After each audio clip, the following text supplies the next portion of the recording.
अस्सलाम वालेकुम नाजरीन, आज 2 जनवरी 2022 है और नाजरीन आज की इस वीडियो में दो अहम मौज़ूआत के मुख्तलिफ पहलुओं का जायज़ा लेने की कोशिश करेंगे।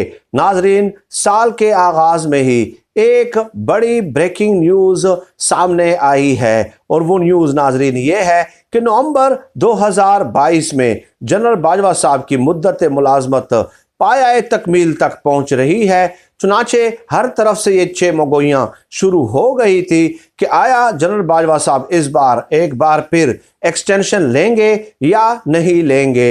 हत्ता के जो रिटायर्ड दिफाई तज्जियाकार हैं वो भी ये तज्जिये और तबसरे करते हुए नजर आए कि इस बार जनरल बाजवा साहब को एक्सटेंशन नहीं लेनी चाहिए। जनरल रिटायर्ड अमजद शरीफ साहब, जो यकीनन जाना पहचाना नाम है और एक नॉन फेस हैं, वो भी मुख्तलिफ टॉक शोज में आए और उन्होंने कहा कि किसी भी आर्मी चीफ को एक्सटेंशन नहीं लेनी चाहिए। इससे पाक फौज में जो तरक्कियों का अमल है, जो एक चैन होती है, जिन्होंने तरक्की करनी होती है, वो अमल जो है मुतासिर हो जाता है। चुनाचे अब नाजरीन सबसे बड़ी खबर जो मोतमद और करीबी ज़राए के हवाले से सामने आई है वो ये है कि जनरल कमर जावेद बाजवा साहब ने इस बार एक्सटेंशन न लेने का फैसला किया है। यानी 29 नवंबर 2022 को जनरल कमर जावेद बाजवा साहब जो है वो रिटायर्ड हो जाएंगे। अब मैं समझता हूं कि तमाम जो अंदाजे थे और पेशगोइयां थी वो रुक जानी चाहिए, क्योंकि करीबी ज़राए के हवाले से ये खबर सामने आ रही है। साल के आगाज़ में यकीनन ये एक बहुत बड़ी पेशरफ्त है और बहुत बड़ी खबर है। अब नाज़रीन जो थंबनेल आप देख रहे हैं जिसमें यह लिखा हुआ है कि नवाज शरीफ की ब्लैकमेलिंग ख़त्म, जनरल बाजवा ने बड़ा फैसला कर लिया। जनरल बाजवा साहब का फैसला तो मैंने आपको सुना दिया, अब इससे नवाज शरीफ की ब्लैकमेलिंग कैसे ख़त्म होगी। नाज़रीन आपको याद है कि नवाज शरीफ साहब ने वोट को इज्जत दो का नारा लगाया था। चुनाचे इसी शोर में, इसी नारे के शोर में नवंबर 2019 में जनरल बाजवा साहब ने जो है वो एक्सटेंशन लेने का फैसला किया। उस वक्त नून लीग की क़यादत का और नवाज शरीफ के इस नारे का बहुत बड़ा इम्तिहान था, लेकिन चश्मे फलक ने यह नज़ारा भी देखा कि नवाज शरीफ साहब ने हल्फ लिया कि हम वोट देंगे और ये बात बाहर नहीं निकलनी चाहिए। हल्फ लिया तक चंद करीबी साथियों को बुलाकर कि हम जो कह रहे हैं ये बाहर नहीं जानी चाहिए, लेकिन हम जनरल बाजवा साहब की एक्सटेंशन की हिमायत करेंगे, क्योंकि कौमी असम्बली में उन दिनों जनरल बाजवा साहब की एक्सटेंशन के हवाले से कानून साजी हो रही थी। चुनाचे नवाज शरीफ साहब हो या पूरी की पूरी नून लीग हो, उनका हमेशा से ये वतीरा रहा है, ये तुरा इम्तियाज रहा है कि वो बाहर से तो फौज को गालियां देते हैं, आईएसआई को गालियां देते हैं, लेकिन अंदरूने खाना ये एक मौके की तलाश में रहते हैं कि कहीं कोई ऐसा मौका सामने आ जाए कि हम जो है एक चीज़ की हिमायत कर दें और उसके बदले में हम अपने लिए रियायत हासिल कर लें। चुनाचे नवंबर 2029 पे भी नवाज शरीफ साहब की नज़रें थी कि हो सकता है कि जनरल बाजवा साहब एक बार फिर एक्सटेंशन लें। चुनाचे उनके लिए एक मौका था कि वो एक बार फिर अपनी शराइत पेश करते,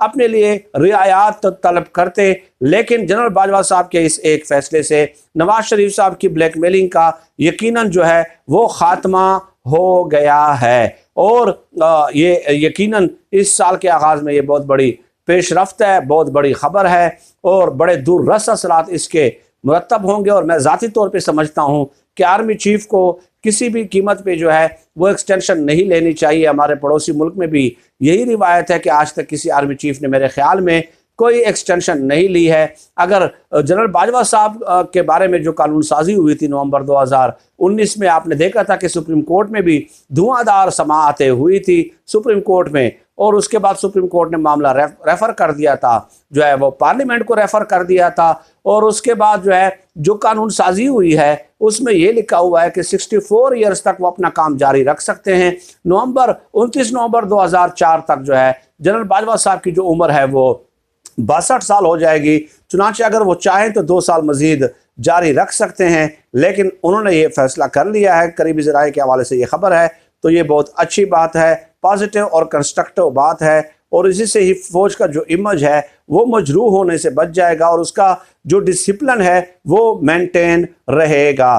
खैर, नवाज शरीफ साहब के लिए यकीनन ये एक बुरी खबर इसलिए भी है कि वो लोग जो हैं इस तरह के मौक़ों को इस्तेमाल करते रहते हैं और जो है अपने लिए रियायत तलब करते रहते हैं। अब और ये भी एक हकीकत है कि जनरल बाजवा साहब को जब जो लिस्ट भेजी गई वजारत GHQ की तरफ से, वजारत दिफा को और वजारत दिफा ने नवाज शरीफ साहब को 5 लोगों के नाम भेजे थे आर्मी चीफ के लिए, लेकिन उन्होंने जो है ना जनरल बाजवा साहब का ही इंतखाब किया था।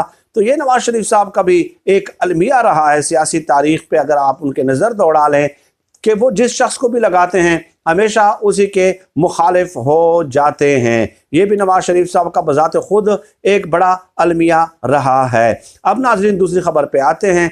चेयरमैन पैमरा थे साबिक अफसार आलम साहब, उनके हवाले से यकीनन आपको याद होगा कि लाहौर हाई कोर्ट ने 3 साल पहले एक फ़ैसला दिया था और उनकी तैनाती को जो है वो सस्पेंड कर दिया था, कैंसिल कर दिया था, मनसूख कर दिया था। और उस वक्त लाहौर हाई कोर्ट ने ये दलाइल दिए थे, ये फैसले में लिखा था कि BA पास हैं और उस ओहदे के लिए MA पास का होना ज़रूरी है। चुनांचे ये तैनाती मेरिट के बरखिलाफ थी और महज ज़ाती वफादारी की बुनियाद पे नवाज शरीफ साहब ने अफसार आलम साहब को चेयरमैन पैमरा लगा लिया था।